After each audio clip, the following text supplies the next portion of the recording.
Aysel beni böyle görse kudurur. Belki o kadar bana ekmek pişirdi, bir kere önüne girmedi. Evet. O tarafa koyayım, direkt düşeriz. Tamam yeter, yeter tamam.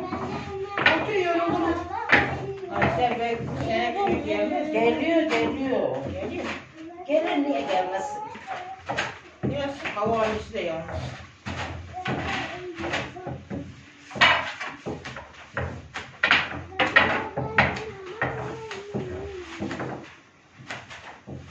Gelir.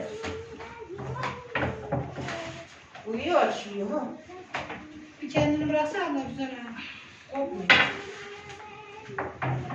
Zaten hiç çıkamır illa ki bir şeyle çıkacak ki vallahi. O kere süpürdesi bitti olur. Tamam. Yeter koy şey yeter. Oraya koy, ha oraya koy. Bak işte, geri çık. Sen şimdi malı burası beni görsün. Oo!